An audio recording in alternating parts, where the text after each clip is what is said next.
ዘውዱ ሾው በመላው አውሮፓ የሚኖሩ ኢትዮጵያውያንና ትውልደ ኢትዮጵያውያን በማህበራዊ ኢኮኖሚያዊና ፖለቲካዊ ጉዳዮች ዙሪያ ያላቸውን ሁለንተናዊ ተሳትፎና እምቅ የህይወት ተመክሮ በጥልቀት የሚዳስስ በይዘቱ ለየት ያለ በአዝናኝ ገጠመኞች የተሞላና በማራኪ ጨዋታዎች የተኳለ ቴሌቪዥን ፕሮግራም ዘውዱ ሾው ቁም ላለው ቁም ነገር ሲሹም ለተዝናኖት በያሉበት ዘውዱ ሾው።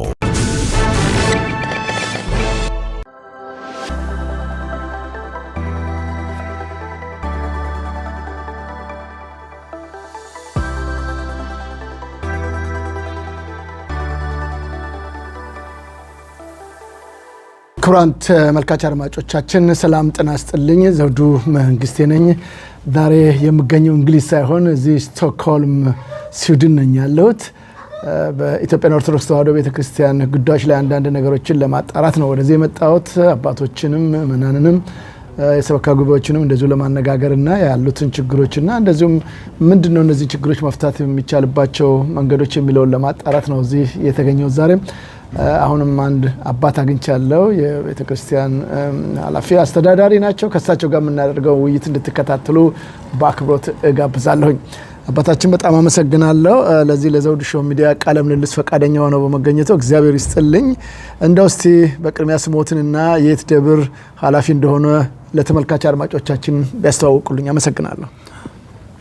እኔም አመሰግናለሁኝ አቶ ዘውዱ እኛን እዚህ ድረስ ከለንደን ከእንግሊዝ ተነስተህ አስበህ እንደዚህ ወደዚህ በመምጣት እናመሰግናለን። አክብረህ ስለጋበዝከን ከልብ እናመሰግናለን። እግዚአብሔር ይስጥልን፣ እግዚአብሔር ይባርክ። አባታችን እዚህ ሀገር ከመጡ ስንት ጊዜ ሆኖት? የት ደብር ወይም ቤተክርስቲያን ነው የሚያገለግሉት? ኃላፊነቱን ጨምሮ ቢገልጹልኝ። በመጀመሪያ ደረጃ ስሜ መላከ ሰላም ቀሲስ ብሩክ አዱኛ እባላለሁኝ። ከኢትዮጵያ ወደዚህ ወደ ስዊድን ስቶክሆልም የመጣሁት በፈረንጆች አቆጣጠር 2001 ዓመተ ምህረት ነው። ቀጥታ የመጣሁትም አገር ቤት መንበረ ጸባዖት ቅድስት ሥላሴ ካቴድራል በመደበኛ አገልጋይ ካህን ሆኜ ሳገለግል ነበር ለ12 ዓመታት። ከዚያ ወደዚህ በዚህ በስዊድን ስቶክሆልም የሚገኘው ደብረ ሰላም መድኃኔዓለም ቤተክርስቲያን በአገልጋይነት የቅጥር ደብዳቤ ልኮልኝ በዚያ ተጋብዤ ነው የመጣሁት። ከመጣውም በኋላ እስከ 2015 ዓመተ ምህረት ድረስ በተራ አገልጋይነትም እንደገና ደግሞ የደብሩ አስተዳዳሪ በመሆን ለረጅም ጊዜ አገልግሎት ስሰጥ ቆይቻለሁኝ። በአሁኑ ሰዓት የመካነ ሰላም ቅዱስ ገብርኤል ቤተክርስቲያን አስተዳዳሪ ነኝ። የቤተክርስቲያኑ ከተቋቋመ እንደ 9 ዓመት አልፎታል። ወደ 10ኛው የቀጠለ ነው። በዚህ ደረጃ ነው የምገኘው። ከልብ አመሰግናለሁ አባታችን። እንግዲህ ከ2001 ጀምሮ እዚህ እንደመጡ ገልጸውልኛል። ቀደም ሲል የሚያገለግሉት የነበረው የትኛው ደብር ነው? መድኃኔዓለም ነው ወይስ ሌላ ቤተክርስቲያን ነበር? መድኃኔዓለም ቤተክርስቲያን ነው። ሌላ ቤተክርስቲያን አላውቅም። እዚህ ከመጣሁኝ ከሱ ነው እንግዲህ የመጣሁት። ከ2001 እስከ 2015 በፈረንጆች አቆጣጠር ነው የምናገረው እንዳይማታ ብዬ መድኃኔዓለም ቤተክርስቲያን ነው። አሁን ብፁዕ አቡነ ኤልያስ በመንበረ ጵጵስና ደረጃ የሚያስጠሩት ቤተክርስቲያን እዚያ ነው ለረጅም ጊዜ ያገለገልኩት። ወደ ገብርኤል ቤተክርስቲያን እንዴት ሄዱ? ወይስ አዲስ ቤተክርስቲያን ስለተቋቋመ የዛ ደብር አስተዳዳሪ ተብለው ነው ሄዱት? መድኃኔዓለምስ በመነበሩበት ሰዓት በአስተዳዳሪነት ሌላ ሰው ነበር ወይስ የእርሱ ኃላፊነት ምን ነበር? ደብረ ሰላም መድኃኔዓለም ቤተክርስቲያን ተብሎ ስያሜ ያገኘው ለመጀመሪያ ጊዜ በእኔ አስተዳዳሪነት ነው። እኔ መላከ ሰላም ብሩክ አዱኛ የሚል ስያሜ በብፁዕ አቡነ ኤልያስ ስያሜ ሲሰጠኝ ደብሩም በዚህ መልክ ስያሜ ያገኘ። ከዚያ ጀምሮ እስከ 2015 የደብሩ አስተዳዳሪ ሁኝ እንግዲህ ከሊቀ ጳጳሱ ስር ለረጅም ጊዜ አገልግያለሁ። ግን ወደዚህ ወደ ገብርኤል ቤተክርስቲያን የሄድንበት ታሪኩ ረጅም ነው። መድኃኔዓለም ቤተክርስቲያን ብቻ ነበር በዚህ ስቶክሆልም ከተማ የተቋቋመው። በተለያየ ችግር ግን አሁን ወደ ባለሳሳት ከኔ ካለውበት ገብርኤል ቤተክርስቲያን ጋር ወደ 7 አብያተ ክርስቲያናት ተቋቁመዋል። ያ የሆነም ደግሞ እዚህ ስቶክሆልም ነው ወይስ በአጠቃላይ ስዊድን? ስቶክሆልም በስዊድን ውስጥ ብዙዎች ናቸው። ይህ የሆነበት ምክንያት ከመድኃኔዓለም ቤተክርስቲያን በሚነሳ ብጥብጥ ነው። እኒሁላ ቤተክርስቲያን እንግዲህ ያን ቤተክርስቲያን ያው የተወሰነች መቃኞ ቤተክርስቲያን ነው እስካሁን ድረስ ያለችው። በዓለም ዙሪያ ብዙ ገንዘብ ተለምነው ቤተክርስቲያን ይሰራል እየተባለ ውስጥ ግን የሆነ በግልጽ የማናውቀው ብዙ ቋንቋው ያስቸግራል። ሌላ ቋንቋ ለመግለጽ ብዙ አስቸጋሪ ሁኔታ ነው ያለ። እስካሁን ድረስ ቤተክርስቲያኑ ይሰራል ይባላል፣ ገንዘብ ይሰበሰባል። እስካሁን ምንም የተሰራ ነገር የለም። ለመድኃኔዓለም ቤተክርስቲያን ነው ወይስ ለሌሎች? ለመድኃኔዓለም ቤተክርስቲያን በየጊዜው ብጥብጥ ይነሳል። ሊቀ ጳጳሱም ችግሩን በአባትነት መፍታት አይችሉም። የሆነ ቡድን ግሩፕ ይፈጠራል። ያ ግሩፕ በጥላቻው ነው ያደርጋል። ግሩፑ ጥላቻው ሲሰለቸው አይኛ አምልኮት ጥላቻ አይደለም እና ሰላምና ፍቅር ነው እያለ እንግዲህ በዚህ ምክንያት ነው የተለያየ አዳዲስ ቤተክርስቲያን እየተቋቋመ የሄደው። ከኔ ያለሁበት አሁን ገብርኤል ቤተክርስቲያንም የተቋቋመው በዚህ ምክንያት ነው። ከፍተኛ የሆነ ጭቅጭቅ ተነስቷል። ለዚህ ለምን እንዲህ ይፈጠራል የሚል ብዙ ጊዜ እንግዲህ እኔ የግሩፕ ሰው አይደለሁም፣ ብቻዬን ነው የምጓዘው። የረጅም ጊዜ ልምድ አለኝ። መላ ሕይወቴን ነው ቤተክርስቲያንን ያገለግለው ከዲቁና ጀምሮ። እዚያ ቤተክርስቲያን ግን እስካሁን ድረስ የግሩፕ እና የጥላቻ ስራ ነው የሚሰራው። በዚህ ምክንያት እዛ ቤተክርስቲያን ሲሉ መድኃኔዓለም ማለት ነው። መድኃኔዓለም ቤተክርስቲያን ማለት ነው። በዚያ እስቲ አባታችን ወደ 7 ቤተክርስቲያኖች ከመድኃኔዓለም እየወጡ ተመስርተዋል እያሉ ነው ያሉት። መጥቀስ ይቻላል 7ቱን? አንደኛ ከተማዋ ትንሽ ነው። በዚህ ከተማው 7 ቤተክርስቲያን ተገቢ ነው? ምእመኑ ይሄን ያህል ብዙ ነው ማለት ይቻላል ወይስ ለምንድን ነው ይሄ ሁሉ? ብዙ አይደለም። ብዙም ቢሆን አስፈላጊ ሆኖ ቢቋቋም ጥሩ ነበር። ነገር ግን ሁሉ ጊዜ በጭቅጭቅ ምክንያት ነው የተለያየ። መጀመሪያ ደረጃ መድኃኔዓለም ቤተክርስቲያን ነው። ከመድኃኔዓለም ቤተክርስቲያን ስላሴ ቤተክርስቲያን አሁን መንበረ ጸባዖ ቅድስት ስላሴ ከዚያ ተለየ። በብዙ ጭቅጭቅ ህንጻ ኮሚቴና ሰበካ ጉባኤ በሚል ትልቅ ግሩፕ ተፈጥሮ ሊቀ ጳጳሱ የግሩፑ እዚያ ቤተክርስቲያን ፋይቲንግ የሚፈጥሩት የሁከተኞች ጉዳይ አስፈጻሚ በመሆኑ ይወቁትም አይወቁትም አላውቅም። እንግዲህ ሽማግሌ ናቸው። በእርግጥ ሲታዩ አዛውንት ናቸው። እኔም አከብራቸዋለሁ። በእርግጥ በስራቸው ግን እጅግ ደግሞ እቃወማቸዋለሁ።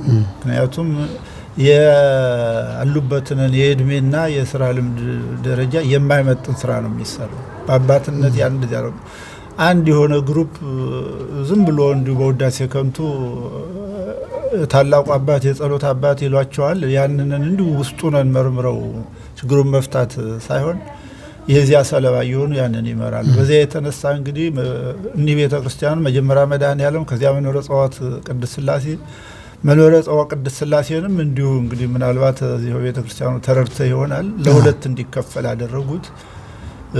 ብዙ ጊዜ ሊቀ ጳጳሱ ግሩፖች ጋር የማይስማሙ ካህናት ምክንያት ተፈጥሮ ይባረራሉ። ብዙ ካህናት እንዲሁ ሀገር ቤት መጥተው ወደ ሀገር ቤት የተመለሱ አሉ።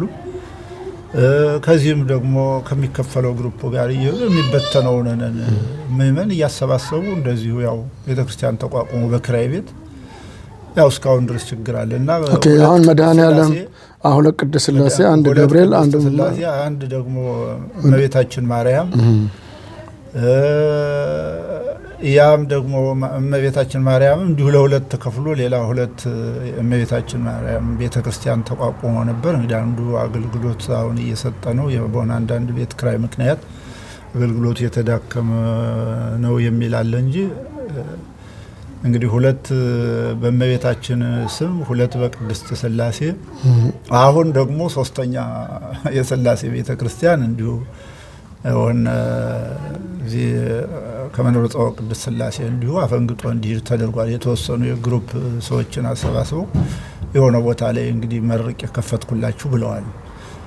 ተቋቁመው ቤተክርስቲያን ሆነው አገልግሎት የሚሰጡትን ህገወጥ እያሉ ይፈርጃሉ። እሳቸው ደግሞ ህገወጥ በሆነ መልኩ የተወሰኑ ግሩፖችን ደግሞ እያደራጁ ያደርጋሉ። ቤተክርስቲያን በአግባቡ ቢቋቋሙ ምን ያህል ደስ ባለ። ስንት ሆኑ? አሁን 3 በቅድስት ስላሴ ስም፣ 2 በእመቤታችን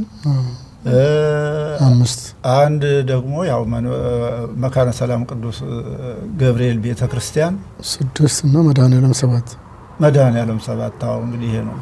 በጣም ያሳዝናል። እንግዲህ አባታችን ሌሎች ከተማዎችም አሉ እንዲህ የተከፋፈሉ በሳቸው ስም ሉንድ፣ የተቦሪ ሌሎችም አሉ። ግን እሱን ትተን እዚህ ስቶክሆልም ከተማ ያለውን ችግር 7 ብቻ።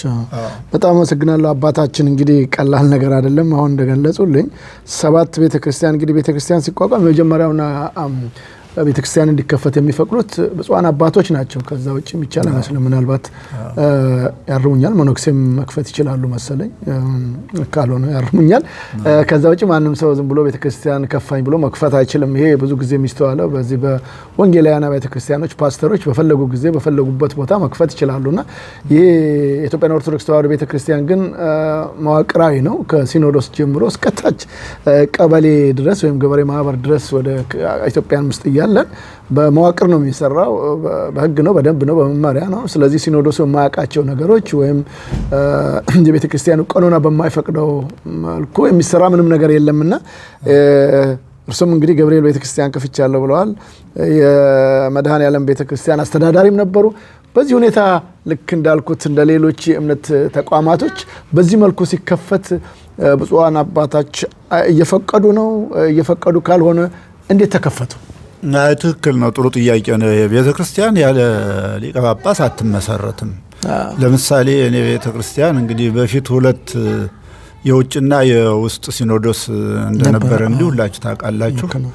በዚያ ጊዜ እኔ አሁን በብፁዕ ቅዱስ አቡነ ነፍሳቸውን ይማርና በብፁዕ ቅዱስ አቡነ መርቆሬዎስ መልካም ፈቃድ በመጀመሪያ ብፁዕ አቡነ ኤልያስ ምክትል አድርገው አስመድባቸው የነበሩት ብፁዕ አቡነ መቃርዮስ ናቸው። የኔም ቤተክርስቲያን የባረኩት በፓትርያርኩ ልዩ ፈቃድ። ያኔ አቡነ ኤልያስ እዚህ ያሉ አይደለም እንዴ? አሉ። እሳቸው እያሉ አቡነ መርቆሬዎስ ለምንድን ነው የሚከፍቱት? ፓትርያርኩ ያውቃሉ ጭቅጭቁን። እንግዲህ እኔ ጋር የተነሳው ጉዳይ አንዴ በደሞዝ ምክንያት ተነስቶ ነው ስብሰባ ላይ እየተናገርኩ እያለ መናገር የለብህም አሉ። አይ መናገር መብቴ ነው፣ ልናገርና ንግግሬን መልስ መስጠት ይችላሉ ስል ቁጭ በል ብለው እንዲሁ እንደ ዱላ አይነት ወጥተው በያስኩትን እንትን ቀምተው አስቀመጡኝ። ማን ነው ያደረገው? ብፁዕ አቡነ ኤልያስ እና በዚያ ምክንያት የተነሳ ያው ሌሊቱን ደብዳቤ ጽፈው አድረው ከስራ ተባረሃል ተባልኩ።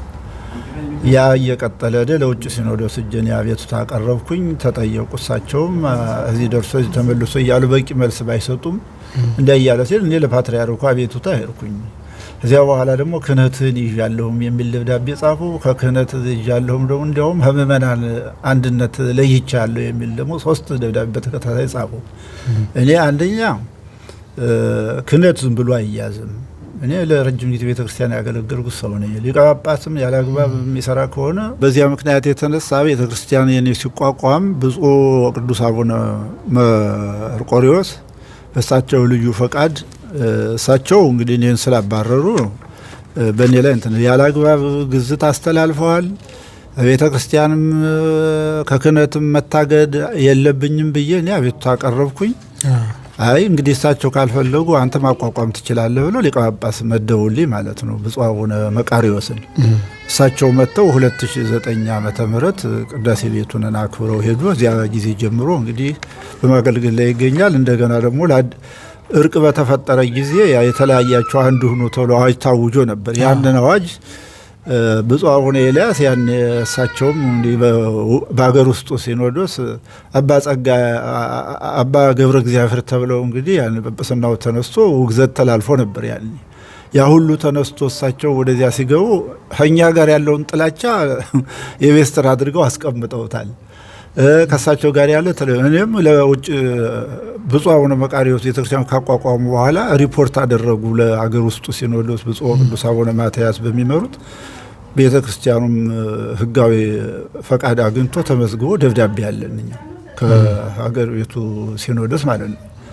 መካነ ሰላም ቅዱስ ገብርኤል ቤተክርስቲያን ያው በአብያተ ክርስቲያናት መዝገብ ተመዝግቧል ተብሎ በፓትርያርኩ የተፈረመ ደብዳቤ አለ እጄ ላይ።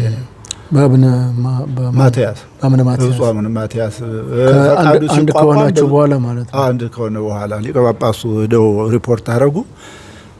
ደብዳቤው ተጽፎ ደረሰን ማለት ይሄን አሁን እሳቸው አካኪ ዘራፍ እኔ ለምን በእኔ ሀገረ ስብከት አይሆን እንዴ? እሳቸውማ አባረውናል። የተሰበሰቡ ኑ ተሰብሰቡ፣ የተጣለው ይታረቅ ማለት ሲገባቸው እንደዚህ አድርገው እኛ ተበትነን አንቀርም። ቤተክርስቲያናችን እኛ አንከዳትም። እሳቸው ካልፈለጉን እኛ ራሳችን አገልግሎት እንሰጣለን ብለን በዚያ ቤት አቅርበን እንጂ የዚህንም አስታውሳለሁ። መንበረ ጸባዖት ቅድስት ሥላሴንም ብፁዕ አቡነ እንጦንስ መሰለኝ መጥተው ቡራኬ ሰጥተው የከፈቱት ይሄንን በአገር ውስጥና በአገር እንግሊዝ የነበሩት አስታውሳለሁኝ። እንግዲህ ፋሲል ምናልባት እንግዲህ ታውቀው ይሆናል። እኔ እስከማውቀው ድረስ እሳቸው መጥተው እሳቸውም የቅርብ አባቴ ናቸው። ለአቤቱታ ስሄድ ሁሉ ኧረ ይሄን ሰውዬ በድላችሁታል፣ ያለ አግባብ ነው ዳኝነት እየተሰጠ ያለና ይታይለት እያሉ ራሱ ሲኖዶስ ሁሉ ቀርቦ ታይቷል ጉዳይ አይኔ እንግዲህ አሁን እንደነገሩኝ በአቡነ አባታችን አቡነ ኤልያስ ያው ታግደዋል፣ ክህነቶም ተይዟል ብለው ነበር። ቅድም የተለያዩ ነገሮችም ወስነው ሶስት ውሳኔዎችና እነዛ ተሻሩ። ምን ተደረገ? እኔ ያ ሲደረግ እሳቸው ይህንን ያስተላለፉት ገና የውጭ ውስጥ ሲኖዶስ እያለ ነበር።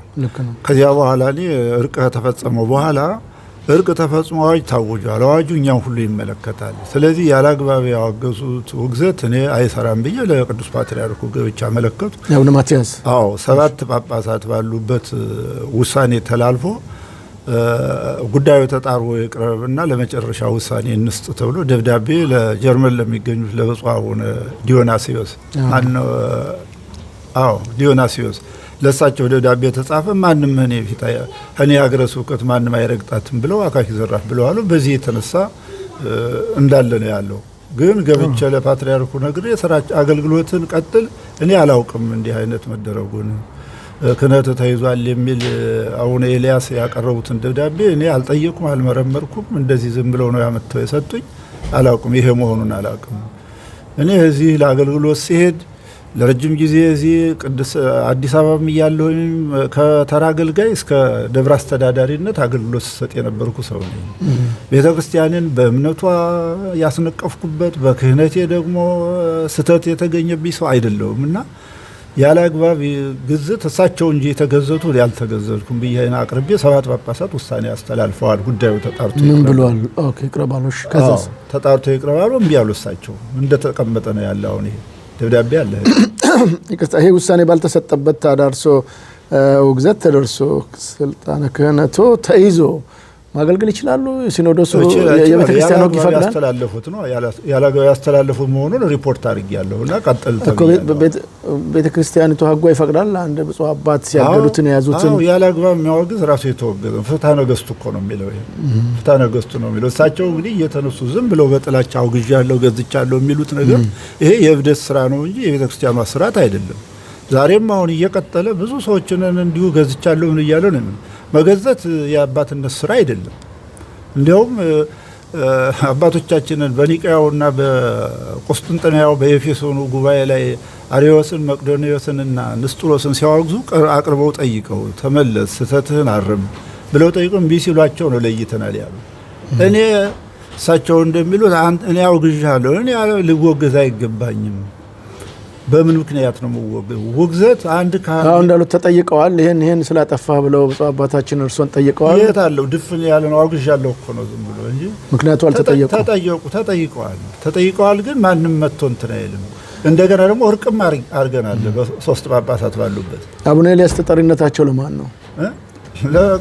ለቅዱስ ሲኖዶስ ነው። ቅዱስ ሲኖዶሱ ታዲያ ተጠሪነታቸው ለሳቸው ከሆነ 7 ኮሚቴ ሁሉ ተዋቅሮ ውሳኔ ሲሰጥ መስጠት ሲገባቸው እምቢ ብለዋልና አቡነ ኤልያስ ቅዱስ ነው የሚሉኝ እነሱን እንግዲህ እሳቸው ተነግሮ አይሰውም፣ መቀበል አይፈልጉም ነው። መስማት አለመስማት ሌላ ጉዳይ ነው። ግን ተጠሪነታቸው ለሲኖዶሱ እስከሆነ ድረስ ጠቅላይ ቤተ ክህነቱ ውሳኔውን አስተላልፎ አቡነ ኤልያስ የሰጡትን ውሳኔ ሽሮ ለእርሶ ደብዳቤ መጻፍ ሲገባው ይዞ ቁጭ ካለ ተጠሪነታቸው ለሲኖዶሱ አይደለም ማለት ነው። እንግዲህ ይህንን እናንተ ሚዲያዎችም ልታግዙን የምትችሉ እኛ ለቅዱስ ሲኖዶስ በየጊዜው አሁንም በቅርብ ሰዓት ልከናል።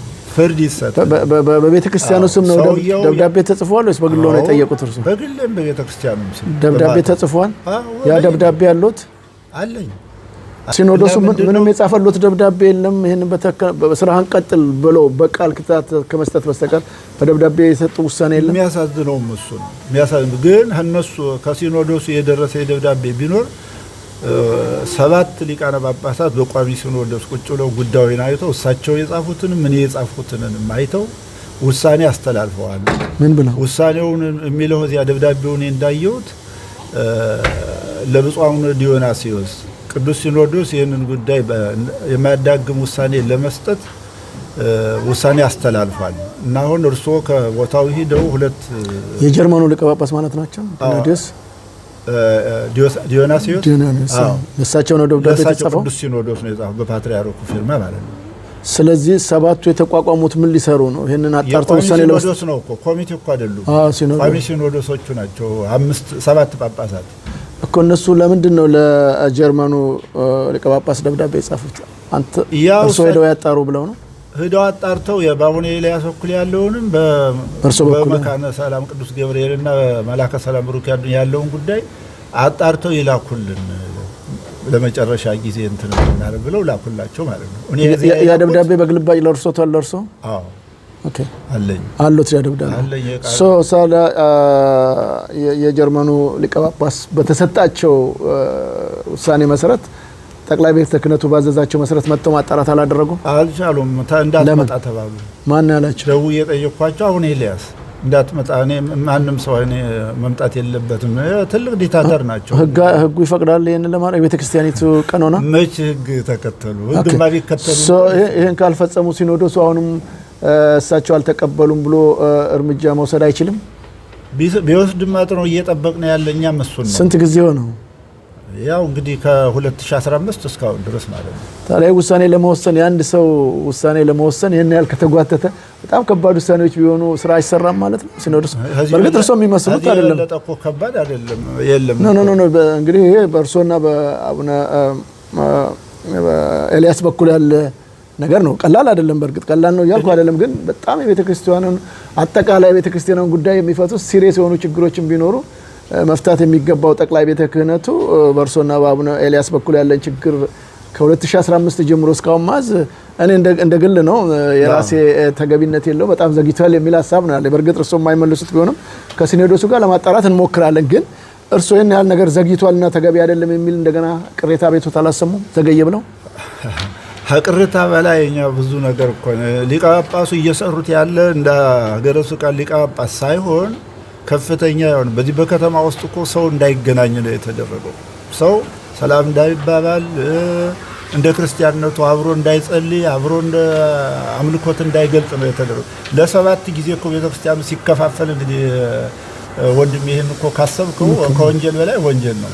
እንኳንስ አንድ ሊቀ ጳጳስ እንደ ሌላም እንደሆነ ተራሰውም እኮ ይሄን ሊሰራው አይገባም። አንድ ሊቀ ጳጳስ ሀገረ ስብከቴ ነው እያሉ ለክብራቸው ማስጠበቂያ ያስለፍፋሉ በሚመስሏቸው ሰዎች። ምንድነው እንግዲህ ወንድሜ እንዴት መሰለህ እኛ አሁን ገዝቻለሁ አውግዣለሁ የሚሉትን ደብዳቤ ሁሉ እኛ እንግዲህ እንደው ሰው አንድ ሰው እንዲሁ ዝም ብሎ በእብደት ዝም ብሎ እንደሚያደርገው እንጂ እኛ እንደ ተራ የተገዘተ ካህን አገልግሎት መስጠት እንደማይኖርበት እናውቃለን። ቤተክርስቲያኗ ሕግ አለ። ግን ይሄ ተገቢ የሆነ ግዝት አይደለም። እንዲሁ ዝም ብሎ በሕግ ወጥ ማለት አንድ ነገር እኮ አለ ቅዱስ ጳውሎስ እኮ ለገላትያ ክርስቲያኖች የሚለው እኛ ካስተማርናችሁ ወንጌል የተለየ የሚያስተምራችሁ ከሰማይ እንኳን መልአክ መጥቶ ቢያስተምራችሁ አትቀበሉ እኮ ነው የሚለው። እና ግዝት በአግባቡ ከሆነ ተገቢ ነው።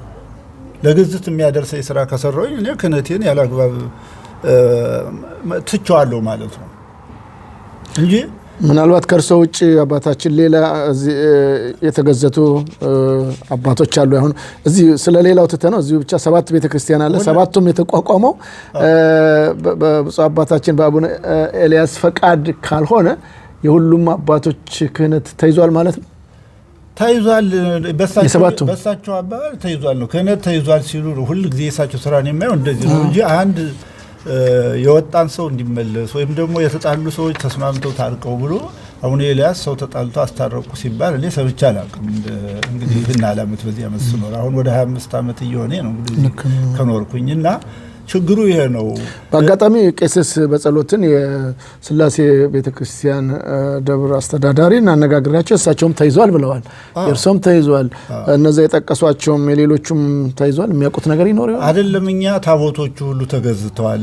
ልንገርህ በተላበሳቸው ቃል መሰረት ታቦት እንግዲህ እንዴት ምን ማለት ነው? ይቻላል ታቦት ይገዛታል ማለት ምንድን ነው?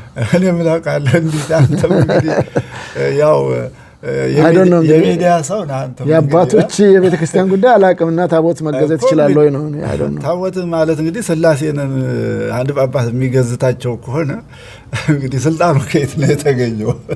ይሄ እኮ ድራማቲክ ነው እኮ። ፍትሐ ነገሥቱም ላይ የሌለ ቀኖናም ላይ ሌላም ላይ የሌለ ነገር የለም። አንድ ጳጳስ እንዲያከብሩኝ ብሎ ሰዎች እንዲፈሩኝ ብሎ ግዝት ቢያስተላልፍ እሱ ራሱ ካህናት ይቋቋሙት ምእመናንም ይቋቋሙት ነው የሚለው።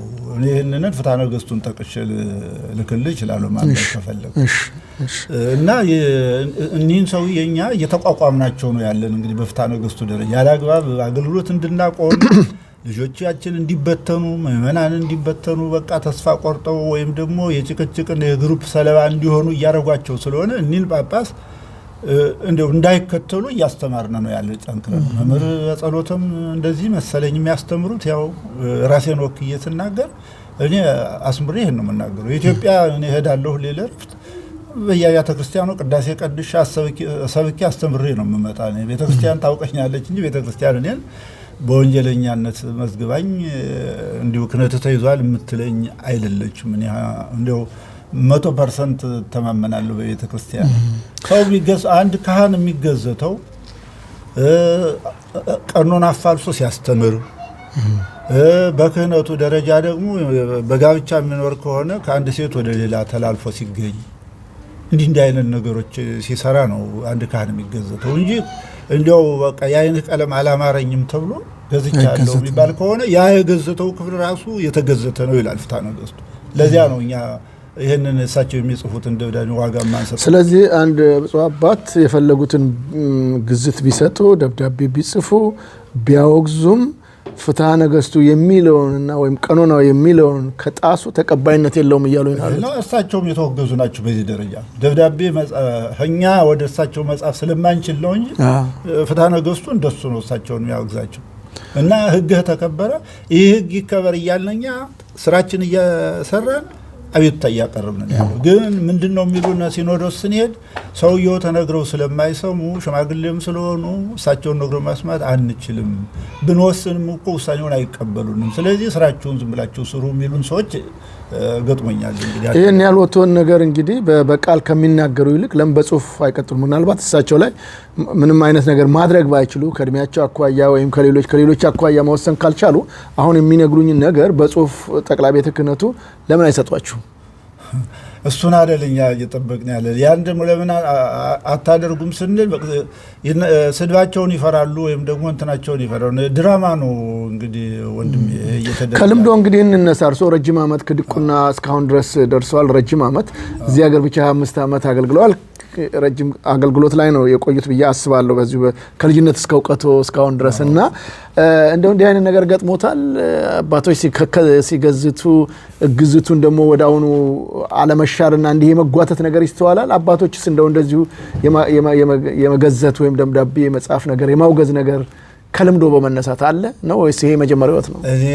እኔ እንደዚህ አይነት አባት ነው በኢትዮጵያም ውስጥ ሌሎች ጳጳሳት በእርግጥ ያው አንዳንድ እንትን ይፈጠራል፣ የሆነ ግጭት ይፈጠራል። በዚህ ምክንያት ከአገልግሎት አግጃለሁ ይላሉ። ወዲያውኑ 1 ወር 2 ወር ምናልባት ቆይቶ እርቅ ተፈጥሮ ሲነሳ ነው የማውቀው እንጂ እንደዚህ ግግም ያለና አንዱ ዝም ብሎ እንደው በሆነ ባልሆነው እንዲህ የሚያደርግ አባት እኔ እውነቴን ነው። እሳቸውንም እኔ አገር ቤት እያለሁኝ ብዙ አላቃቸውም። እኔ ክፍለ ሀገር ነው ረጅም ጊዜ አገልግሎት ሰጥ ቆይቼ ወደ አዲስ አበባ የገባሁት።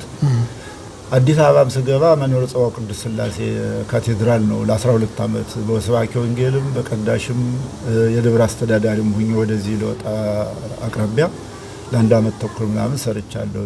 ይህ ሁሉ ሳደርግ ቅድስት ሥላሴ ካቴድራል 2 የሰበካ ጉባኤ ምርጫ ተመርጬ ካህናትን ወክዬ እንደውም አዲስ አዳራሽ አሁን ከድሮ ፓርላማ ፊት ለፊት ያለው ትልቅ ከስሩ ፎቅ ያለው አዳራሽ ሲሰራ ካህናትን ወክዬ ነው ሰበካ ጉባኤ ነኝ የምስክር ወረቀት አለኝ እንደውም ያካረኩበት ሁሉ ያ ሁሉ ሳረገ ጳጳሳት አባቶች ጋራ እንደው ያለኝ ቀረቤታ እግዚአብሔር የተመሰገነ ይሁን እኔ እነሱን ባልሆንም በእነሱ ስር ሆኜ እንደው ስራ የተመስግኖልኝና አባቶችም ደግሞ መርቀውኝ እንጂ የኖርኩት እንዲህ አይነት ነገር ገጥሞኝ ያውቁ ብፁዕ አቡነ ኤልያስ በርግጥ ምንድነው ችግሩ በራሳቸው አስበው የሚሰሩት የለም እሳቸው ስር ሆነው እንዲህ አርጉ ስሩ የሚሉትን ስራ እንደሚፈጽሙ ነው እንደው ሆኖ የምናየው እንጂ በቀረብ በየሳያቸው አንዳንዴ የዋህ ሰው ናቸው የዋህ ይመስላሉ ግን በጥላቻ መልክ ያስመዘግቧቸውን ጥላቻን እንደው ትቶ እርቅ የሚባል ነገር ያለ አይመስልም እና ከባድ ችግር ነው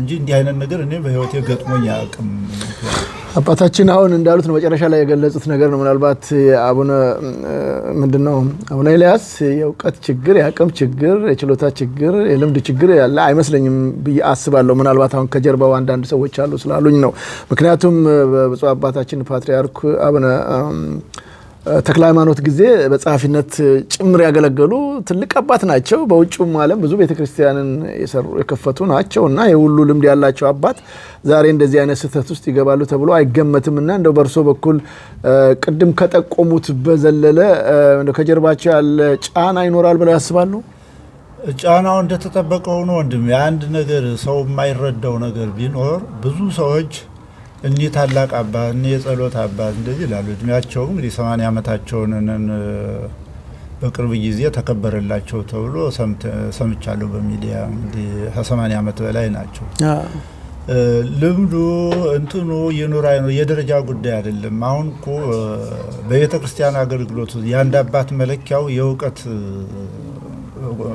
መቆለል አይደለም አንድ አባት የቅድስና ባለቤት ሲሆን ነው ይቅርባይ ሲሆን ነው ለልጆቹ ደግሞ ልጆቹን በእኩልነት አይን የማያት ችሎታ ሲኖረው ነው ጸሎተኛ የሚባለው ጥሩ መንፈሳዊ አባት የሚባለው ጥላቻ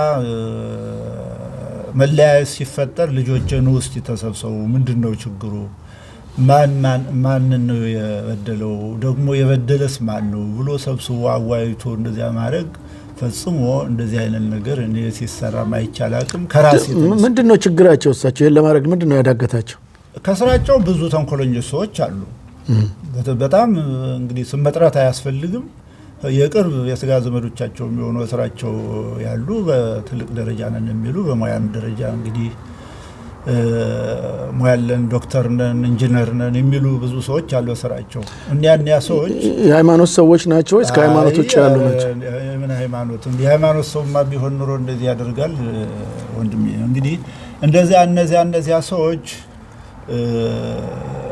የሚያስቡትን ጉዳይ እንደሚያስፈጽሙ ነው መስሎ የሚታይ እንጂ አንድ አባ እንደዛ ቢሆኑ ይሄ ይደረግ ነው እኔ በራሴ ህይወት ለክቼ ስላየሁት ነው እንግዲህ ስለ ሰዎች ሌሎች ራሳቸው መናገር ይችላሉ ቤተክርስቲያኑ እንዲሰራ በአሜሪካ በአውሮፓ ዙሪያ እኔም ሁለት ጊዜ ወርደ መወዜን ሰጥቻለሁ እስካሁን እንኳን ቤተክርስቲያን ሊሰራ ለመድኃኔዓለም ቤተክርስቲያን መግሻው ያ ገንዘብ እንደ ቤተክርስቲያኑን እንደው አንዳንድ ሰዎች እንደምንሰማው እንግዲህ እኔ ሪሰርች ባላረግም ሁሉ ጊዜ ይሰራል ይባላል የግለሰቦች ፕሮጀክት ማስፈጸሚያ እንጂ ሆኖ የማየው እስካሁን ድረስ አልተሰራም ለዚያ ነው የሚያሳዝነው እርሱ አስተዳዳሪ ነበሩ መድኃኔዓለም ቤተክርስቲያን እንደውም ካህናት ጉዳዩን ያውቃሉ ለምን ብላችሁ ገንዘብ ለሁለት ወር ደሞዜም ተቆርጧል ብለዋልና ሌላውም ሰው እንደዚህ ይቆረጣል ብዬ አስባለሁና ብሩ የት ሄደ ብላችሁ መጠየቅ አትችሉም ወይስ ጠይቃችሁ መልስ አጣችሁ ጠይቄ እኮ ነው የተባረኩት ለምን ጠየቅ ብሩ የት አለ ብለህ እሱ ነው ለረጅም ጊዜ ሁሉ እኔ ጠይቃለሁ ገንዘብ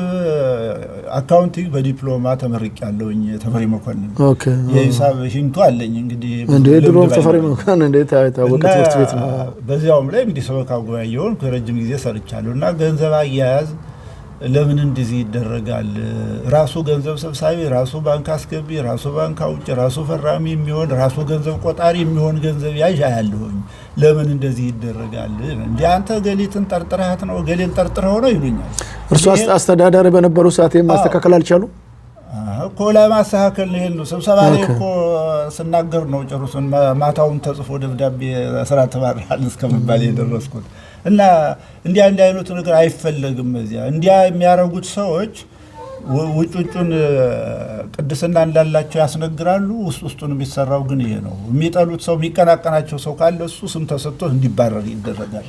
እንዲያየሆነ ነው ያለው። መድኃኔዓለም ቤተክርስቲያን በቤተክርስቲያኑ አካውንት ውስጥ ገንዘብ ገቢ ይደረጋል። ሰው የሚሰበሰበው ገንዘብ እዛ ነው የሚገባው። በትክክል ያውቃሉ ይሄን መግባቱን? እንዴት አውቃለሁ?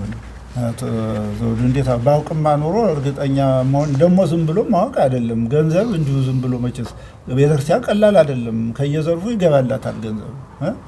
እንደዛ ይደረጋል። ደግሞ ለሰበካ ጉባኤን ሪፖርት አያቀርብም። ለመናን ሳምፕል ሪፖርት ይቀርባል። ሪፖርት እኮ የገንዘቡን ደህንነት አይጠብቀው ነው። ገባኛን ስቴትመንቱን እንደዚህ አይነት ጥርጣሬ ካለ ስቴትመንቱ ላይ ይቅረብልን ብሎ ከባንክ መጠየቅ ይቻላል። ያንን ከባንክ የደረሰውማ ሊኖር ይችላል። ለዚህ ባንክ ሳይደርስ እኮ በመንገድ የሚጠፋውስ ገንዘቡ እኮ እኛ የሚሰበሰው ምን የሚለው እዚያው ዝም ብሎ የሙዳየ ምጽዋት ቁልፍ የሚይዝ ገንዘብ ያዥ እንዴት አስተማማኝ አካውንት ይኖራል? አንድ ሰው ብቻ ነው የሚቆጥረው እንደ ሙዳየ ምጽዋት የሚገባውን ገንዘብ? ኮሚቴ የለውም? ኮሚቴ ይኖረዋል። ተቆጥሮ ይሰጠዋል። ባንክ ለማስገባት በእጅ ይዞ ነው የሚሄደው። ገባኝ። ኮሚቴዎቹ ቆጥረው ያን ገንዘብ ይሄን ያህል ብር ዛሬ ከሙዳየ ምጽዋት የተገኘ ተብሎ አይፈራረሙ? ያ ፋይል አይደረግም? የለም። የሚደረገው መስራቱ ምን መሰለህ፣ እኔ ሳውቅ ሰበካ ጉባኤ አንድ የሆነች ሳምፕል ደብዳቤ በማህተም ያለች ፊርማ ይፈርማል ሰበካ ጉባኤ። ሙዳየ ምጽዋቷ ከሙዳየ ምጽዋት የገባ ያ ትለጠፋለች በማስቲሽ ማለት ነው። ለቆጠራ ሲሆን ወረቀቷ ትቀደድና ቁልፉ ይከፈታል ማለት ነው። አስተባባሪ የሚሆነው እንደሱ ነው። እንግዲህ ቅድስት ሥላሴም ተሰራ እዚህ ግን እንኳን ማህተም እንደሊደረግበት እንኳን ቃለ ጉባኤ ሊያዝበት ቁልፍም የለውም። አዎ ገንዘብ ያጇ አጣሚ ሴት ነበረች። ያኔ ገንዘቡ ይቆጠርና ሰብስባ በቦርሷ ይዛ ትሄዳለች። ገባ። ያኔ ሲቆጠር ይፈራረማሉ። የቆጠሩ ሰው ማን ይፈራረም? ታዲያ ለምን ይቆጥሩታል? አስተዳዳሪ እኔ ነኝ። ታዲያ ለክና ሲቆጠሪ ነው የሚባለው እንጂ ካልፈረሙ ፋይል ላይ ካልታሰረ ያ የገንዘብ መጠን ስንት እንደሆነ በምንድን ነው የሚታወቀው? በዚህ ቃል ምንም የሚታወቅ ነገር የለም። ይሄን ስለዚህ ሂሳብ ክፍሏ ይዘሽ ሂጂ ትባላለች እንጂ ወደ ቤቷም ይዛ ብትሄድ የሚያውቀው ሰው የለም። እንግዲህ ያው እሱ ነው አንዱም ብትወስድም ባትወስድም ህጉን ጠብቆ ቢሰራ አይነ ይሆናል እያልኩ አይደለም። ወደ ቤቷም ይዛ ብትሄድ ሰበካ ጉባኤ ቤተክርስቲያኒቷ የምታውቀው ነገር የላትም፣ የምትቆጣጠርበት መንገድ የላትም። እንደሱ ነው። ያም ደግሞ ሆኖ ትልቁ አሁን ታርጌት ሆኖ ሰው በግልጽ ሊያየው የሚገባው ያ ሁሉ ሲከናወኑ ቤተክርስቲያን ሊሰራ ነው ይባላል። እኔ እንኳን ከመጣሁኝ 25 ዓመቴ ነው አለ። እንግዲህ ይሆነ ነው ቅድም እንደነገርኩ ይሄ ቤተክርስቲያን ይሰራ ብላ አሁንም አልተሰራም። ከዚህ ተነስቶ ሌላ ክፍለ ሀገር ጉተንበርግ የተወሪ ከተማ አለ። እዚህ አሁን በኋላችን ተነስተው የራሳቸውን ቤተክርስቲያን ገዝተው አሁን አገልግሎት እየተሰጠ ነው። ሸባታችን እንግዲህ አንዱ ችግር ያው የፋይናንስ አስተዳደሩም ያው ወደ ውስጥ ብንገባ ብዙ ነገር ሊመጣ ይችላል። እሱን ሆልድ እናርጋው። እንግዲህ አንደኛ ስርዓቱን ጠብቆ ካልሄደ የገንዘብ ኦዲተሩም ቁጥጥሩም ከሌለ ቤተክርስቲያኑ ሊገዛ አይችልም። ምክንያቱም ገንዘብ ወዴት እንደሚሄድ ስለማይታወቅ ኮንትሮሊንግ ሜካኒዝም ወይም የቁጥጥር ስልት ቢኖረውና ሁሉም በስርዓት ብሄር ኖሮ ገንዘቡ ስንት ገባ ስንት ተሰበሰበ ይታወቅ ነበር። አሁን እንደሚሉኝ ምንም በሌለ ነገር ላይ ሰባት ቤተክርስቲያን በጥላቻ የወጣው ይህ አይነት ብልሹ አስተዳደር ስራ ነው። ገንዘባቸውን እየጣሉ ነው የወጡት። እነዚህ ለዚህ ያዋጡትን እዚያው ጥለው ነው የመጡት። አይመለስም እንግዲህ ለቤተክርስቲያን የተሰጠ እንደዛ እየሆነ እንደዛ እየቀጠለ ይሄ ሁሉ ችግር እየተፈጠረ ሊቀ ጳጳሱ ይሄን ያላመስ ሲኖሩ በአንድ ወቅት ሌላ ሰው ይመደብ ተብሎ ቤተ ክህነት ተወርቶ ነበር። ግን እኔ ሸምግያለሁ ለሕክምና የሚመቸኝ እሱ ነው ብለው አለቃቅሰው ነው እንደሰማ ነው ቀጥሎ የተደረገው። ግን እንደዛ መደረው ቀርቶ በዚህ ክርስቲያኑ እየሆነ ያለው ብዙ ሰው እኮ ቤተ ክርስቲያን ጥሎ ቤት ሆኗል። መጥፎ ነገር ላለመስማት እሱን ለማለት ነው። አሁን እንኳን በዚህ አይደለም ኢትዮጵያ ኦርቶዶክስ አሁን እኔ ልናገር የምፈልገውና እንደ በእውነት ቅዱስ ሲኖዶስም ህያው ሆኖ የኛንም ጉዳይ ቢያይልን የማስበው ምንድነው በዚህ ከተማ ውስጥ ለትውልድ የሚሻገር ጥላቻ፣ መለያየት በእስራኤል ታሪክ ውስጥ እስራኤልና ሰማሪያ ተብሎ ለሁለት ተከፍሎ የዘር ጥላቻ ሆኖ ጌታ ኢየሱስ በመጣ ጊዜ እንዴት አንተ ከሳምራዊት ሴት ውሃ ትለምናለህ የተባለውም የመለያየት ስራ ተሰርቶ ስለነበር ነው። በስደት ዓለም ውስጥ ሄደው በህግ አፍራሽነትና በህግ ጠባቂነት ወደ ሀገራቸው ሲመለሱ ነው ኢየሩሳሌም አትገቡም ተብሎ ሰማሪያ የምትባል ቦታ ላይ የቀሩት። እዚህ ስቶክሆልም ከተማም እንዲህ አይነት ታሪክ ነው አሁን እየተደገመ ያለው። ግን ማን ይዳኘን ነው ማን ይዳኘን? ይህንን በእውነቱ እኛ ወገንም ቢቻል የሚመለከተው ቅዱስ ሲኖዶስም እንዲያይልን ቅዱስ ሲኖዶስ ይህንንም ችግር ጽፋችኋል? አስረድታችሁ? ጽፈናል፣ በየጊዜው ጽፈናል፣ ወደፊትም እንጽፋለን። መልስ አይሰጥም። መልስ ባይሰጡንም በየጊዜው መጠየቃችን አናውቅም። ምናልባት ከመድኃኔዓለም ቤተክርስቲያን ብዙዎቹ ወጥተው ወደ 7 ሆነዋል እንዳሉኝ፣ እንደገና ሌሎችም እንደዚሁ እየተከፋፈሉ እንደ ሴል ሆነ ማለት ነው እየተከፋፈለ እየሄደ ነው ያለው። ይህንን በተመለከተ ምናልባት ከመድኃኔዓለም ቤተክርስቲያን የወጣችሁት ካህናትም ምእመናኑስ ከመድኃኔዓለም ውጪ ትገናኛላችሁ? አንድነት አላችሁ ወይስ እናንተም ጋር ችግር አለ? እንድንገናኝ መገናኘት እንዳንችል እዚያ የሄደ እዚህ ሄደ ተወግዟል የሚል ደግሞ ግዝት ያስተላልፋሉ። እዚያው ሀገረ ስብከት ከሚሉት ታዲያ ቆመው እንደዚህ አይነት እዚያ የሄዳችሁ ሰዎች እንደተወገዛችሁ ናችሁ ስለሚባሉ ምእመናኑ የዋሃች ናቸው፣ ጠይቀው መረዳት አይችሉም። እንዲሁ በኮንፊደንስ ህጉ ይሄን ይላል ብለው ያንን አልፎ ለመሄድ እንግዲህ የኢትዮጵያ ቤተክርስቲያን ምእመናን ታውቃለህ የእናቴ አባቴ ሃይማኖት ብሎ ነው እንጂ የሚሄደው ጠይቆ የመረዳት እንደ ግብጾች እንደ ሶሪያኖች በመከራ ተፈትኖ ወጥቶ የቴዎሎጂ ምእመን የለም በዛት እንግዲህ ምክንያቱም በባህላዊ ደረጃ ነው ጠንካራ ነገር አያውቅም። ይሄ ውግዘት የሚሰጡት አሁንም ሌላ ቤተክርስቲያን ብትሄዱ እያሉ ገብርኤል ናቸው ወይስ? እሳቸውና በስራቸው ያሉ ካህናቱ በስራቸው ያሉ በተለይ አሁን እዚህ መድኃኔዓለም ቤተክርስቲያን ያሉ 2 ካህናት እጅግ በጣም የሚያሳዝን ሁኔታ እንግዲህ ስለነሱ ታሪክኛ ማውራት ባንችልም እጅግ በጣም መጥፎ ሰው እንዳይገናኝ ሰው እንዳይስማማ ቤተክርስቲያን ለቤተክርስቲያን እንዳይገናኝ የሚደረግ አጥር ዛሬ እኔ ያጠመቅኳቸው በዚህ 15 ዓመት እስከ 2015 ድረስ ግራጁዌት ያደረጉ አሉ፣ ጋብቻ የፈጸሙ አሉ፣ ለጋብቻ የደረሱ አሉ። እነሱንን ሁሉ ባፈራውበት ከተማ እንግዲህ ከኔ ቤተክርስቲያን የሄደ ሰው እንደተወገዘ እያደረጉ ያውጃሉ። ወደ እርሶ ጋር የሚመጡት መንበረ ጸባዖ ቅድስት ሥላሴም ደግሞ እንግዲህ በቅርብ ቀን በተከሰተው ችግር ምክንያት ከቀሲስ በጸሎተና እዚህ መንበረ ጸባዖ ቅድስት ሥላሴ ቤተክርስቲያን የሄደ ሁሉ የተወገዘ ነው እየተባለ ይሄ ነው እንግዲህ የሚታወጀው በከተማው። ይሄንን እያከናወነ ያለ ሊቀ ጳጳስ እንዴት ሀገረ ስብከት ነው ብሎስ መናገር ይደፍራል? እንዴትስ ኮንፊደንስ ይኖረዋል? እና በእኛ ደረጃ ይህ ሁኔታ የህግ ያለሽ እያልን ነው ያለ ነው የህግ ያለሽ። ምክንያቱም ለእኛ ሳይሆን ከኛ በኋላ ክርስቲያኑ ሆኖ በዚህ ከተማ ለሚኖረው ህዝብ እንዴት ነው የሚኖረው? እግዚአብሔር ያሳየ። በቀላሉ በሌላ መልኩም ነው በታሪክ ደረጃ ሀገርም እያፈረሱ ነው ያሉት።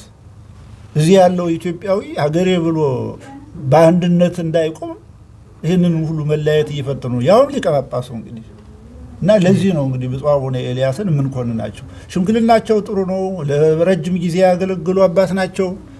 አገልግሎቱን ሲመረመር እግዚአብሔር ይወቀው ብቻ። ግን እኔ በህይወቴ ያመጡኝ እሳቸው ናቸው። ወደዚህ ከተማ ጋብዘው በካህንነቴ ታሪክን ጠይቀው ከሰው ጠይቀው ጥሩ ካህን አለልዎት ተብሎ አመጣሁኛል።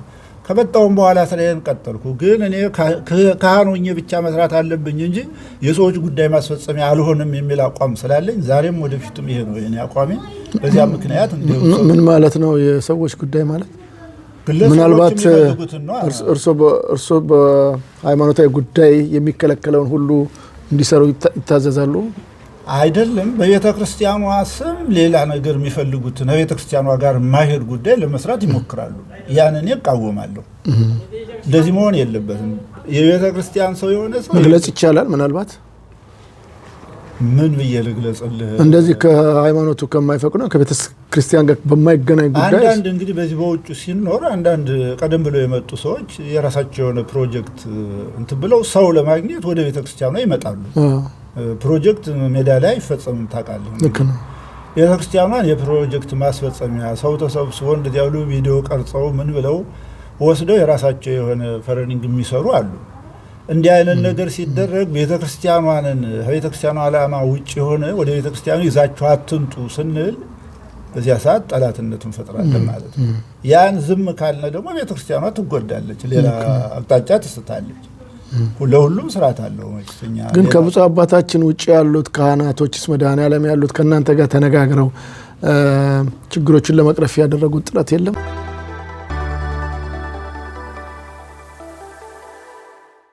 እነሱ ናቸው እኮ እኛንም እንትን እንዳንኖር ያሉ። አንዳንዶች እንግዲህ በኢትዮጵያ ደረጃ ኢትዮጵያንን ብለው ኢትዮጵያንን የሚያፈርስ ስራ እንደሚሰሩት ሰዎች እኮ ነው እነዚህ። እንደዛ አይነቱ እኛን ሰዎች እንደው ስራቸውም ደስ ስለማይል ስማቸውም መጥቀስም ስለማልፈልግኝ እነዚያ ጋራ አብረን እኮ ስናገለግል የነበርን ነው። በአንድ ሀገር ቤት አንድ ሀገር ነው የመጣ ነው እዚያችሁ ኢትዮጵያ። ስራችንም አንድ አይነት ነው። እነዚያ እኮ ናቸው እየተነሱ የሚያውጁት እንጂ ሁሌ ጳጳሱ አይደለም ያን የሚያደርጉት። ግን ጳጳሱ ይሄ ነገር ሲታወጅ ዘወር በል እንደዚህ አይነት ነገር አትስራ ብለው ልጆቻቸውን ስራቸው ያልመገሰጽ የሳቸው ነበር። ስለዚህ አሁን የሳቸውም ጥፋት ነው እታች ያሉትም የምንለው ለዚህ ነው የተሰናሰለ። ምክንያቱም በሳቸው ስር ያሉ ሰዎች እንዲህ አይነት የመለያየት ስራ ሲሰሩ የመለያየት አዋጅ ሲያውጁ ቪዲዮ ሁሉ አለ እንግዲህ ምዕመናን እያመጡ እያዘኑ ይሰጡን ያሰሙናል። የሚናገሩ እዚያ ቤተክርስቲያን መሄድ መስጊድ ሄዶ እንደመምጣት ማለት ነው ብሎ የተናገሩበትም ጊዜ አለ። ያው እያዘኑ ምዕመናን በቪዲዮ ቀርጸው አምጥተው አሰምተውናል። እንግዲህ አባታችን እርሱ አሁን በጣም የሚገርም ነው። እርሱ እንዳሉት አሁን ያመጡኝ ራሳቸው አቡነ ኤልያስ ናቸው ብለውኛልና ከዛም በዘለለ ባለኝ መረጃ እንግዲህ ትክክል ካልሆነ ያርሙኛል የጋብቻ ዝምድናም ጭምር እንዳሉት የእርሱ ልጅ ከሳቸው ቤተሰብ ጋር እንደተጋባም ይገለጻልና እንዲህ ያለ የጠበቀ ግንኙነት ያሉት መለያየቱ ለምን መጣው? እርሱ እሳቸውን አለመቀበሉ በጣም ሲሪየስ የሆነ ጉዳይ ማለት ነው። በእርግጥ አንዳንድ ያው እሳቸውም እርሱ ላይ ለማገድ እሳቸው አምጥተውት የጋብቻ ዝምድና ያሉት በሃይማኖትም አባቱ የሆኑ ሰው እንዴት አባታችን አቡነ ኤልያስ እንዲህ አይነት ጭካኔ በርሶ ላይ ላመጡ ይችላሉ? ወይም አለመግባባቱ ለምን ተፈጠረ? ባጠቃላይ ኧረ ጥሩ ቋንቋ ነው አትቀይረው። መጀመሪያ የተናገርከው ጭካኔውን እንግዲህ እዛው አብረዋቸው ያሉ ሰዎች ጭምር እንደ እነሱ ጭምር ግፊት ይኖርበታል ብዬ ገምታለሁ። ግምት ነው እንግዲህ ጆሮዬ እስካልሰማው ድረስ። ግን ይህንን ለማድረግ እሳቸው ወደ ኋላ አልዋሉም።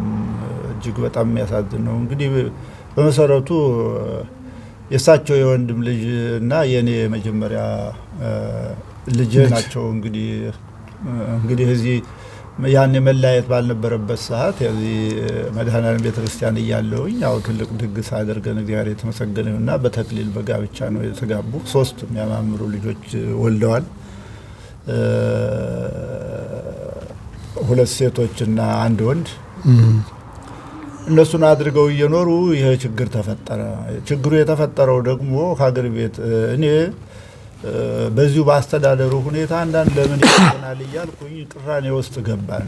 እንግዲህ አባታችን አንዳንድ መረጃዎች ስላሉኝ ነው አሁን እርስዎ እንደገለጹልኝ በጣም በሚገርም ሁኔታ ከዛ ከኢትዮጵያም ጭምር ያመጡት እሳቸው እንደሆኑ ነግረውኛል። ይሄ ብቻ አይደለም፣ በተጓዳኝ የጋብቻ ዝምድና አሉት። የመጀመሪያ ልጆትን ለእሳቸው ቤተሰብ ለሆነ ሰው መዳሮም ተገልጿል። እንዲህ አይነት ከመንፈሳዊ ጉዳይ ከመንፈሳዊ አባትነት በዘለለ ዓለማዊ ጉዳይ ሙሉ ያገናኙት አባት ነውና እንደዚህ አይነት በእርሶ ላይ እርምጃ ለመውሰድ ብፁዕ አባታችን አቡነ ኤልያስ ለምን ፈለጉ ብለው ያስባሉ? ምንድነው ምክንያቱ?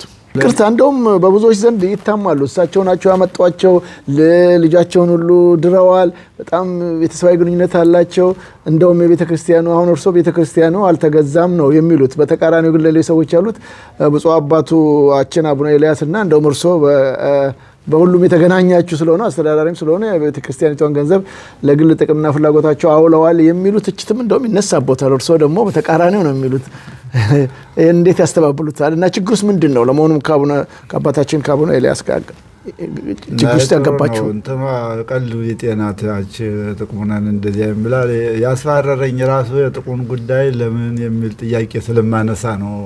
እና እሱ ይሰመርበት እንጂ ሰዎች የውስጡን ላያውቁ ይችላሉ። ያው እንዲያብራሩት ብዬ ነው። እንግዲህ አንዳንድ ጊዜ ልክ ነው።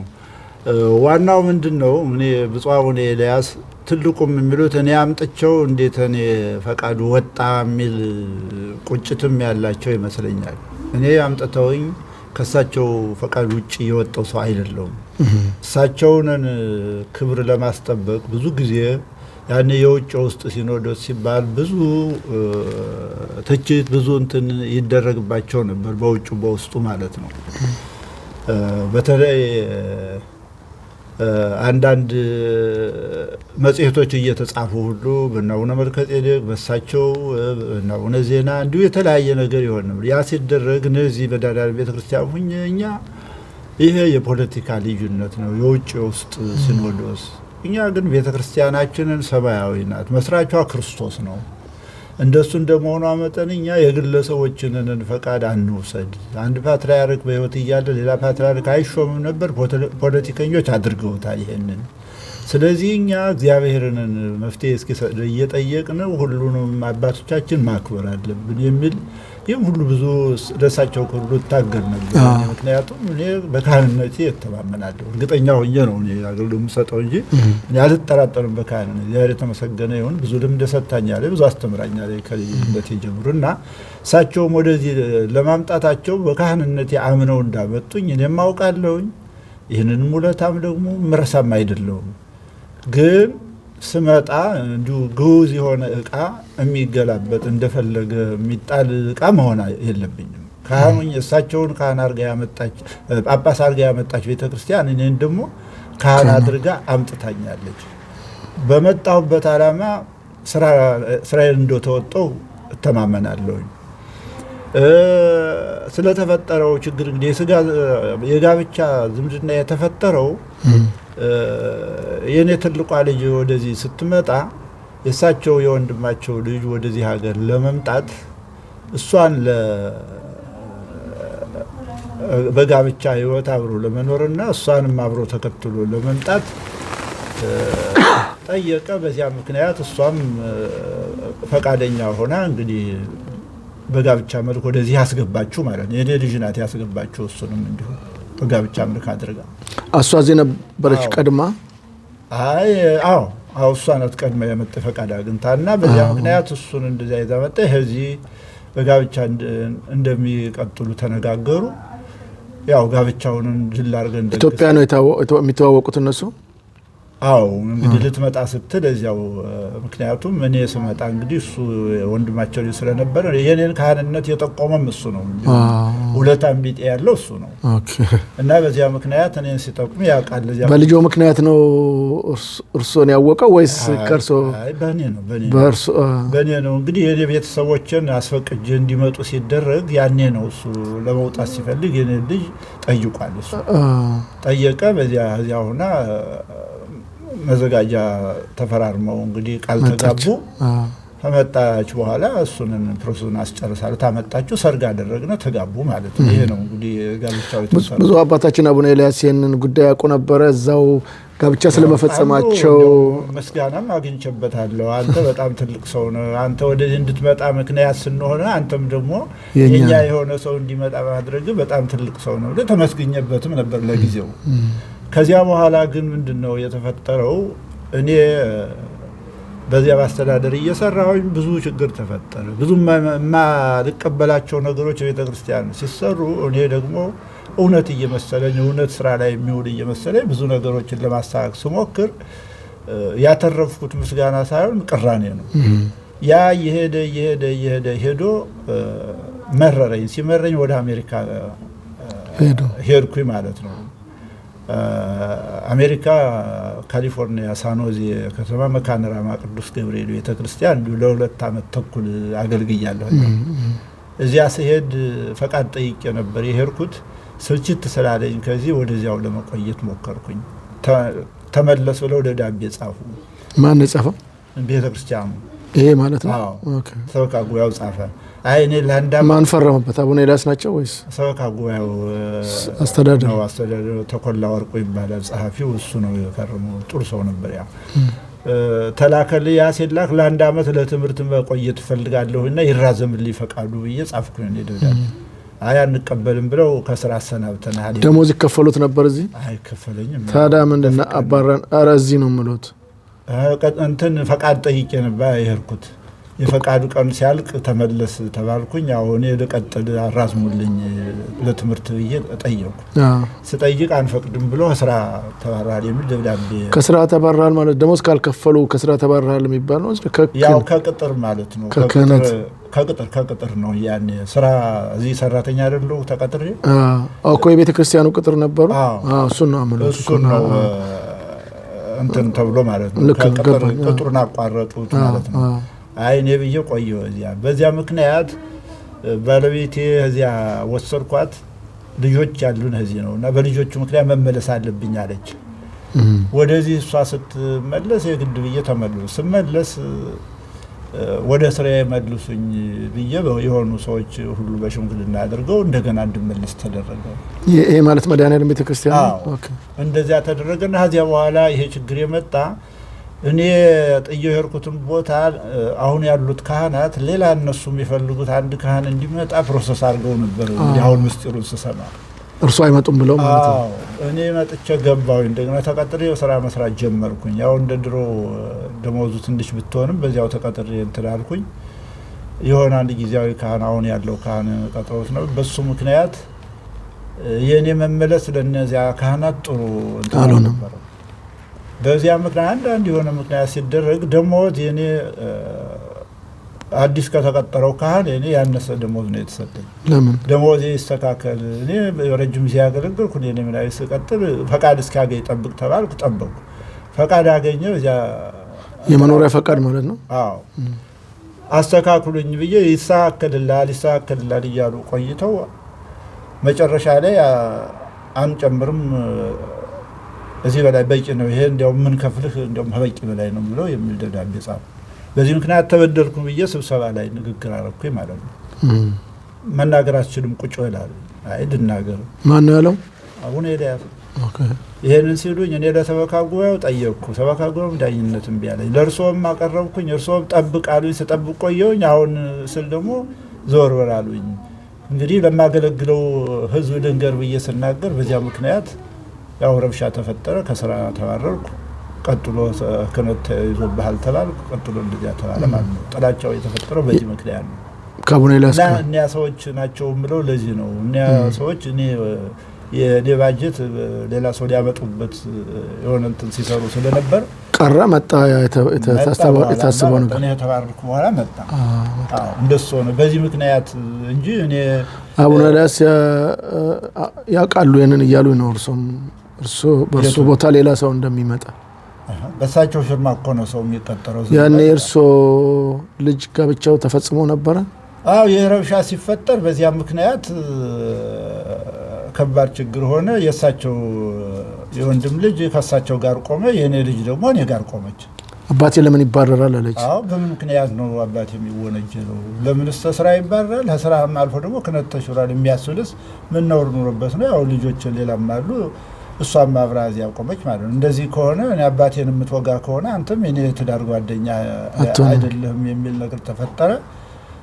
አንተ እኔ ጠርቼ ልጁን ለሶስት ጊዜ ጠርቼ ተው አንተ እና ባለቤት ልጆቻችሁን አሳድጉ እኮ ምን አገናኘው? ያ ውሳኔ ሌላ ጉዳይ ነው። ከናንተ ልነግር ነውና እንደዚህ ያልኩት ልጆቻችሁን ትጎዳላችሁ። እናንተ ጋብቻችሁን ኑሩ፣ ከግሩፕ ውስጥ አትጉ። እኔና አቡነ ኤልያስ እንግዲህ እኔንን ካባረሩኝም በቃ ልባረክ ይችላል። የባለዚያው ደግሞ የሚመለከት እሳቸውና እኔን ነው በቀጣሪና በተቀጣሪ። እናንተ ጋብቻችሁን ልጆቻችሁን አሳድጉ። በመጀመሪያ ሶስቱም ተወልደው ነበር ያኔ። አዎ እና አርፋ ቁጭ እንትን በልበል የሚያዋለ ማለት ነው። ቆይ ገባኝ። አሁን አንደኛ የእርሶ ልጅም አባቴ ከተባረረ ካንተ ጋር አልኖርም የሚል ቋንቋን መጠቀም ለምን አለገች? እሱስ ቢሆን አቡነ ኤልያስ ማለት ሌላ ጉዳይ ነው። የገዛ ልጁ ስለምን አይሆንም? እንኳንም የኔ ልጅ አንተ ጋር አልኖርም ሳይሆን በአባቴ ጉዳይ ውስጥ ተበድሏል ሲሆን አብረህ ነው መቆም ያለብህ። የባለዚያው የግሩፑ ተሳታፊ ነው። እሱ አቡነ ኤልያስ ጋር ቆመ። ልክ ናቸው ውሳኔ ያው አጨበጨበ እንጂ ቆመ አብሮ ተባሯል የሚለው ሲደረግ በዚያ ምክንያት ነው። ያ ሆኖ ለምንድን ነው ወደዛ ውስጥ እሱ ያስገባው? ምንም የሚያውቀው ነገር የለም። ይሄ ነው ችግሩ። ኦኬ ይሄ ሲነገረው ምንድነው እሱ ምላሽ የነበረው? ለምንድን ነው ከሰው ጋር የምትቆመው? አባቴ ላይ እንዲህ ሲወሰን አንተ ቢያንስ አባቴ ነው፣ አንተ ባለቤቴ ነህ፣ ልጆቼ አባት ነህ። ስለዚህ ቢያንስ ነገሩን ማጣራት፣ ብፁዕ አባታችን የወሰዱትን እርምጃ ደግሞ ወይን እንዲያላሉ ማድረግ ማስቀየር ሲገባህ ለምን እንዴት ታደርጋለህ ስትለው ምን አለ?